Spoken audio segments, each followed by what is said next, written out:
Paudie, can you sum up the final whistle yesterday? Yeah, it was a special feeling, alright.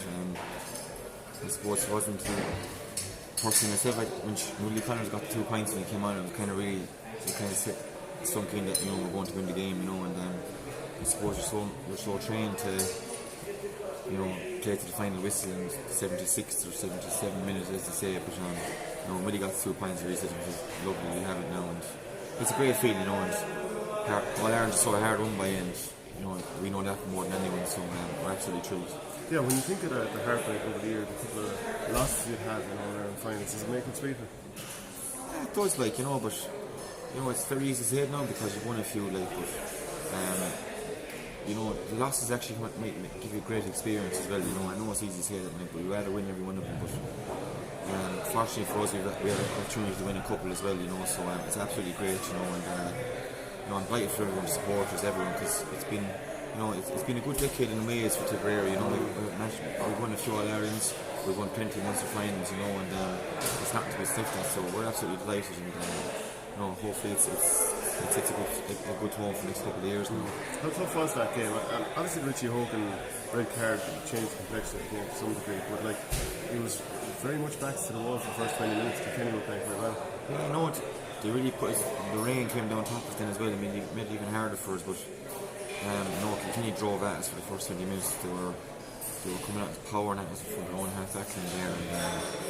And in fairness, I suppose, the people talk about the character against Wexford and that I actually thought we showed a lot of character in the first half yesterday, because we weren't playing well, but I think we were 5 or 6 down, and we brought it back. We were winning by a point at half time and not playing that well. I know Richie got sent off there near the end of the first half, but I actually thought we showed a lot of character in that period, because we weren't playing well, but we kept plugging away, got the points we needed, and then Bill got the great goal then as well, and really gave us a boost then. And I suppose even from defence, you did a mad solo up the field, Brendan did mad solos. The forwards, it wasn't happening for whatever reason, but leadership from the likes of Levi at the back is crucial to kind of set the thing going, get the thing going.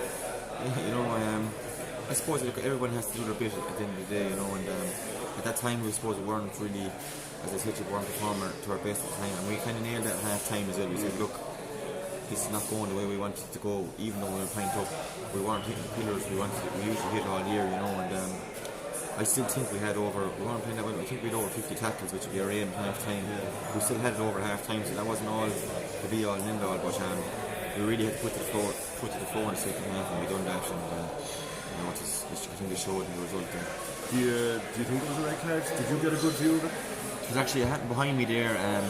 It happened so quickly. To be honest with you, it just looked like Richie ran across Cahill from where I was, but the way they were going now, above the head. But look, you don't like to see anyone get sent off, especially in an Ireland final. And look, if it was 3 or 4 years ago, it wouldn't be a red card. Like I say, it wouldn't even be a yellow card, just be a free out. So look, it's easy to say that now we've won the match, but you feel sorry for him. But look, the referees to make a decision, and he made the decision, and he won. Yeah. So for 5 of you, yourself, Bonner, Cowan, Noah McGrath, and there's one other that I can't do, Brendan.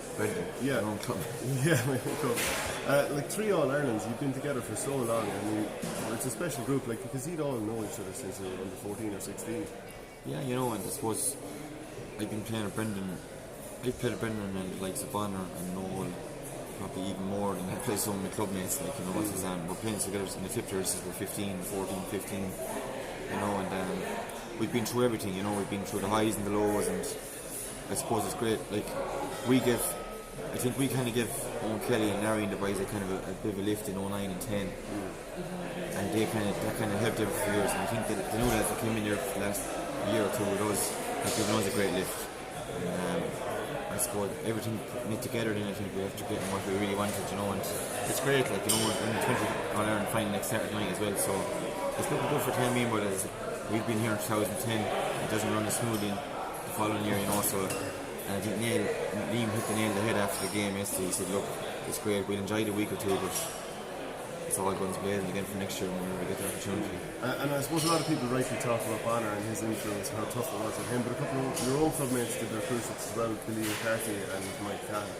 Yeah, and I suppose you'd love to win yesterday for not more than only Bonner, like, you know, what he done for us over the years, and even this year he was absolutely flying it, you know, you could see it was kind of a release off him for the last number of years, you know, he was just playing with absolute freedom, you know, so what happened to him in the Limerick game was, you know, for him was an awful sucker punch, but for us as well, you know, he's a massive part of our team, and as you said there, he's a massive part of Tipperary for the last 10 11 years, you know, and we're absolutely thrilled to get over the line for Bonner yesterday, and as I said, Mickey Cal, Billy, they could have an opportunity to be here, but they weren't able, you know, and there's a lot of lads like that, but, you know, absolutely thrilled for the likes of Bonner there now, you know, we're training every night in Stapleton Stadium, we get to puck the balls, he's just sitting on a walk bike at the side of the field, and all you can hear is the wheels turning on the bike, you know, and it's a great lift because you look over and he's giving it all. His aim is probably the Waterford Christian next year or the first round National League. We're preparing for an Ireland final, you know, so the likes of him inside him, unbelievable leadership, and it's just delighted to be able to get him in the middle. And he can obviously look straight over at Paudie Maher and realise I could get back next year from the cruise ship. And yeah, unbelievable. I remember the Clare bit was last year, and I think it was Monday or Tuesday we were having no drink together, and Brendan came in on the crutches and he said the cruise ship's gone, and we're like, it's tough going now, but Jesus came back and he turned it off, even a better man than what he was, like, you know, so forms turned out, so it's great, you know, and we're absolutely delighted for everyone. And as I said, Bonner's there, he can look at Brendan, he came back and look where he got turned out, so he might do the same now next year. And where were you when you heard that Liam was coming back as manager?